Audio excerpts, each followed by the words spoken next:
Hello दोस्तों, स्वागत है आपका मेरे यूट्यूब चैनल आयशा वर्ल्ड में। आज हम बात करेंगे मोस्ट कॉमन परेशानी, मोस्ट कॉमन तकलीफ़ों के बारे में जिससे आम सभी लोग गुज़रते हैं, चाहे छोटा हो, चाहे बच्चा हो, चाहे बुज़ुर्ग हो, चाहे यंगस्टर हो। गैस की समस्या आम तौर पे सभी को कभी न कभी हो ही जाती है और किसी-किसी को तो इतनी हो जाती है कि इस समस्या से निजात पाने के लिए वो गैस की गोलियाँ और चूर्ण वगैरह का भी सेवन करते हैं। गैस की तकलीफ़ कोई स्वतंत्र रोग नहीं है, इसे हम रोग भी नहीं बोल सकते, किंतु हम ये कह सकते हैं कि जो हमारा पाचन तंत्र है उसमें अगर कोई कमज़ोरी हो जाती है तो उससे उत्पन्न होने वाली एक स्थिति है, एक कंडीशन है, एक लक्षण है। गैस कोई रोग नहीं है, एक लक्षण है, एक स्थिति है, इस बात का ध्यान रखिएगा दोस्तों। और वर्तमान युग में गैस की तकलीफ़ एक ऐसी बीमारी है जो सबसे अधिक अधिक और पीड़ाकारी है। अधिकांश लोगों में एक ही शिकायत देखने को सुनने में आती है कि वो गैस की तकलीफ़ है। जब पाचन क्रिया हमारी निर्बल हो जाती है तो दैनिक आहार का पाचन नहीं होता है और हमेशा कब्जियत बनी रहती है, तब गैस की तकलीफ़ उत्पन्न होती है। प्रारंभ में इस पर ध्यान देने जैसी कोई बात नहीं होती, या तो अपने आप मिट जाएगी ऐसा भी हमें महसूस होने लगता है।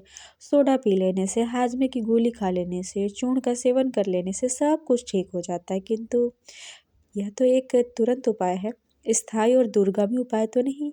यदि खान-पान की दैनिक आदतों और आहार पद्धति पर अंकुश न रखा जाए, तो पुनः गैस की तकलीफ का अनुभव होने लगता है और कभी-कभी ऐसा भी होता है, इससे सामान्य तकलीफ समझकर उस पर हम ध्यान ही नहीं देते हैं। यदि ऐसी स्थिति लंबे समय तक चलती रहे, तो रोग धीरे-धीरे घर कर लेता है, अर्थात गैस की तकलीफ हमारी जो होती है, वो स्थायी हो जाती है और उग्र रूप धारण कर लेती है। तब हमें पता चलता है कि बीमारी ने हमें किस हद तक तकलीफ़ पहुँचाया है या तकलीफ़देह हो सकती है। गैस से अन्य बहुत सारी दूरगामी बीमारियों की ये चेतावनी होती है और इसी से हमें बहुत सारी आगे आ जाने वाली हॉस्पिटैलिटी के चक्कर भी लगाने पड़ सकते हैं दोस्तों। इसलिए गैस की तकलीफ़ को कभी भी अनदेखा ना करें, क्योंकि गैस की समस्या ही सभी रोगों का जड़ है। इसके पहले भी हमने आपको समझाया कि गैस कोई रोग नहीं है, एक स्थिति है, एक लक्षण है और किसी दूरगामी बीमारी का एक संकेत है। इसका हमेशा स्मरण रखिएगा दोस्तों। आगे हम बताएंगे कि हमारा पाचन कैसे होता है। तो आइए जानते हैं हमारे पाचन तंत्र के बारे में। हमारे पाचन तंत्र में अंतिम स्थान मलाशय का है। मुंह में डाला गया जो भोजन है वह अन्न नली, जठर यानी लिवर, छोटी आंत, बड़ी आंत से होकर मलाशय तक पहुंचता है। मुंह में लार की जो मिश्रित प्रक्रिया है उससे उसका पाचन शुरू हो जाता है, यानी भोजन सलाइवा से मिक्स हो जाता है और उसका पाचन शुरू हो जाता है और आगे छोटी आंत तक यह पाचन प्रक्रिया चलती रहती है। पाचन का यह कार्य पूरा होने के बाद बड़ी आंत में उपयोगी और आवश्यक भाग अलग हो जाता है और उसका शोषण होता है। मल कचरे के रूप में अलग होकर मलाशय में एकत्र होता है। यदि मल का पाचन ठीक से हुआ तो उसे मलाशय से मल द्वार के माध्यम से बाहर निकाल दिया जाता है। इसके विपरीत यदि मल मलाशय में अपचित बिना पचा हुआ अवस्था में पड़ा रहे और उसका समय पर शरीर से बाहर निष्कासन न हो तो वह सड़ता रहता है और उससे ही गैस बनती है। यह गैस नीचे से होकर निकलती है। यदि गैस अधिक मात्रा में हो और पर्याप्त मात्रा में नीचे से बाहर ना आ पाए तो वह ऊपर की ओर उठती है और नीचे ऊपर की ओर चढ़ने लगती है। इस प्रकार ऊपर चढ़ी हुई गैस जिन जिन अंगों में पहुंचती है वहां वहां अपना असर दिखाती है। यदि आहार को ठीक से न चबाया जाए तो मुंह में लार के कारण कार्बोहाइड्रेट पदार्थों का जो पाचन होता है वह नहीं हो पाता है, वह अपचित अवस्था में ही रह जाते हैं। साथ ही पाचक रसों के अभाव में प्रोटीन का भली भांति पर्याप्त पाचन नहीं हो पाता और इससे गैस उत्पन्न होती है। प्रोटीन पदार्थ अर्थात दालें हैं, आपके मांस हैं, अंडे हैं, ये सभी क्या होता है, गंधक होते हैं, अतः वो गैस उत्पन्न करते हैं। उधर यकृत के अभाव में चर्बी का भी पाचन भली भांति नहीं हो पाता है। चर्बी अपचित रहकर सड़ने लगती है जिसमें दुर्गंध आने लगती है, इससे गैस पैदा होती है और इस प्रकार पाचन के प्रत्येक चरण में अपच के कारण गैस उत्पन्न होती है। तो आइए हम ये जानते हैं कि दैनिक दिनचर्या में हम ऐसे कौन कौन सी गलतियां करते हैं जिसकी वजह से हमें गैस की तकलीफ घेरे रहती है, जिसकी वजह से हम गैस को न्योता दे रहे हैं। पहला कारण है भोजन का ठीक से चबाए बिना ही निगल जाना। यानी अपाचित आहार। अगर हम भोजन को अच्छे से चबाएंगे नहीं, ऑब्वियस सी बात है हमारे आंतों को, हमारे स्टोमक को, हमारे हर एक अंग को बहुत अधिक परिश्रम करना पड़ेगा भोजन को चबाने के लिए, उस रॉ मटेरियल को पचाने के लिए। अगला कारण है कि भोजन को अतिरिक्त आहार के रूप में लेना, यानी जितनी आपको आवश्यकता नहीं उससे कहीं ज़्यादा भोजन लेकर बैठकर खाना और बार बार ठूस कर खाना, अर्थात भूख से कहीं अधिक भोजन करना भी गैस को न्योता देने के बराबर है। भूख से ज़्यादा भोजन करना आपकी पाचन संबंधी समस्या को और भी ज़्यादा बढ़ा सकता है। तो याद रखिएगा दोस्तों, आवश्यकता से अधिक भोजन अति ही जो है गैस को न्योता देने का कारण बनती है। अगला है, सबसे ज़्यादा हम लोग क्या अपने आहार में शामिल करते हैं? गरिष्ठ भोजन। जी हाँ, गरिष्ठ आहार का खूब पेट भरकर खाना भी हमारे आंतों को तकलीफ दे सकता है, क्योंकि गरिष्ठ भोजन, जितना भारी भोजन हम करेंगे, हमारी आंतों को, हमारे सभी ऑर्गन को, जैसा कि मैंने पहले बताया, उसे बहुत अधिक परिश्रम करना होगा भोजन पचाने के लिए। जी हाँ, हमें गरिष्ठ भोजन कम से कम मात्रा में उपयोग करना है। है खाना खाते समय ज़्यादा हवा का निकलना। ज़्यादा हवा निकलना भी गैस का कारण बन सकता है, क्योंकि मुंह से सांस लेने वालों को यह परेशानी बहुत ज़्यादा सताती है। जो इंसान मुख से सांस लेते हैं या सांस के मरीज हैं या वायु का अधिक प्रयोग करते हैं खाते समय, उन्हें ये तकलीफ बहुत ज़्यादा परेशान कर सकती है। इसलिए इस पर ध्यान देने की आवश्यकता है दोस्तों।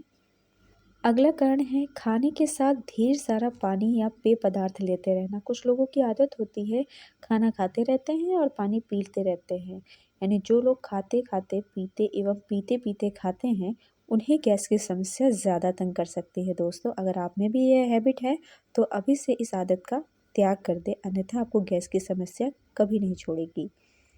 अगला है अपरिपक्व यानी आधा पका हुआ भोजन। जो लोग आधा पका हुआ भोजन ज़्यादा अपनी डाइट में शामिल करते हैं, जैसे कॉन्टिनेंटल फूड, जैसे कार्ब्स वगैरह, बहुत ज़्यादा फाइबरस डाइट, स्प्राउट्स वगैरह, ऐसे भोजन से भी बैक्टीरिया की वृद्धि होती है और वो गैस ज़्यादा बनाते हैं। इस चीज़ का ध्यान दीजिएगा दोस्तों। भोजन को अच्छी तरह से पका कर ही खाएं। आधा पका हुआ या कच्चा भोजन कदापि नहीं खाएं, अन्यथा गैस की समस्या आपको परेशान कर सकती है। अगला कारण है मंदाग्नि। मंदाग्नि एवं अपच गैस के निर्माण में मुख्य कारण है। मंदाग्नि से जितने रोग उत्पन्न होते हैं, उनमें से सबसे भयंकर रोग पेट में गैस बनना है। जी हाँ, मंदाग्नि, जिस किसी को भी अपच या मंदाग्नि की समस्या है, ठीक है, कृपया करके उसका निदान कीजिए, अन्यथा आपको पेट संबंधी कई सारी बीमारियां होने की संभावना है। अधोवायु, मलमूत्र, वमन, डकार, आंसू। जी हाँ, अधोवायु, मलमूत्र, वमन, डकार, आंसू, क्षुधा, पिपासा, प्यास, ये आदि वेगों को जो व्यक्ति रोकते हैं, यानी भूख, प्यास, मलमूत्र, जो व्यक्ति इन वेगों को रोकता है, वो वायु वृद्धि को न्योता देता है। कभी भी आप इन वेगों को ना रोकें। अत्यधिक अध्ययन, दौड़ना, कूदना, तैरना, जागरण, अतिश्रम, दिवा स्वप्न इत्यादि। दिवा स्वप्न, अधिक उपवास करना, यानी जो स्त्रियां बहुत ज़्यादा व्रत रखती हैं, विषम भोजन, वायु प्रधान पदार्थों का अति मात्रा में सेवन करना आदि वायु वृद्धि का कारण है। भय, चिंता, शोक, संताप, क्रोध, कामुकता आदि वृत्तियों से वायु का प्रकोप होता है। जिसकी प्रकृति वातल है, उसके लिए वायु प्रधान पदार्थों का सेवन शीघ्र ही वायु निर्माण में सहायक हो बनते हैं। बड़ी आंत में अगर सूजन हो यानी शोथ हो, तो वहाँ भी आहार द्रव्य के विदिक्त होने से गैस बनती है एवं डकार आती है। जी हाँ, गुरुतर भोजन को आंत में विदिक्त होने से गैस बनता है। बड़ी आंत में यानी सूजन, मैंने बताया आपको, किसी भी वजह से अगर आपके बड़ी आंत में सूजन है, तो उसकी वजह से आहार द्रव्य विदिक्त हो जाता है और अच्छे से पाचन न होने की वजह से कच्ची डकार आती हैं कुछ लोगों को गैस की समस्या हो जाती है। अगला कारण है चटपटे नमकीन पदार्थ अधिक मात्रा में और प्रतिदिन खाने से। भाजिया है, गठिया है, पाव भाजी है, पूड़ी है, ढोकला है, इडली है, उपमा है, भल्ले हैं, सेव है, उसल जैसे व्यंजन भरपेट खाने से पेट में गड़बड़ी और गैस उत्पन्न होती है। दलहनों को आयुर्वेद में दुर्जन कठिनाई से पचने वाला खाद्यान्न कहा गया है। जी हाँ, दाल वाली चीज़ें, अत्यधिक दाल वाली चीज़ें जो है अधिक मात्रा में गरिष्ठ होती हैं और गैस उत्पन्न करती हैं। आधुनिक विज्ञान के अनुसार इनमें प्रोटीन की प्रचुर मात्रा पाई जाती है। जी हाँ, प्रोटीन की प्रचुर मात्रा यानी प्रोटीन रिच डाइट जितने भी होंगे, एंजाइम्स को उतनी ही ज़्यादा मेहनत करनी पड़ेगी, उतनी ही ज़्यादा एंजाइम सिक्रीट नहीं हो पाएगी, तो ऑब्वियस सी बात है गैस बार-बार उत्पन्न होगी। अत्यधिक मात्रा में या निश्चित मात्रा से अधिक खाने पर फैट वाले पदार्थ जैसे आपके फैटी मीट्स हैं, चीज़ हैं, बटर हैं, फाइब्रस बहुत ज़्यादा डाइट ले रहे हैं, सेम, मटर, लोबिया, चने, मोट अनाज, थोड़ा-सा भी ज़्यादा खा लेने पर ये सारे जो गरिष्ठ भोजन हैं जिसको हमने बताया फैट या प्रोटीन रिच डाइट है, इन्हें खाने से आपकी गैस की समस्या और भी अधिक बढ़ जाती है। और अगर हम ज़्यादा कसरत या व्यायाम या हमारी दिनचर्या मेहनत वाली नहीं है, बैठने वाला कार्य ज़्यादा है, तो ऑब्वियस सी बात है कि गैस की वजह से जो है पाचन अच्छे से नहीं हो पाएगा और आपको मोटापे की भी समस्या घेरने लगेगी, पेट का निकलना, अत्यधिक सूजन पेट में दिखाई देने लगेगी। इसलिए दोस्तों, ये सारे कारण आप भी जानें और लोगों को भी बताएं और अगर आप अपने दैनिक दिनचर्या में ये सारी चीज़ें कर रहे हैं, तो आप पाचन की समस्या और आगे आने वाली बहुत सारे रोगों से ग्रसित हो सकते हैं। उम्मीद करती हूँ कि मेरा ये टॉपिक आप सभी को पसंद आया होगा और अगर आपको मेरा टॉपिक ये अच्छा लगा, तो प्लीज़ मेरे चैनल को लाइक, सब्सक्राइब और शेयर करना ना भूलिएगा।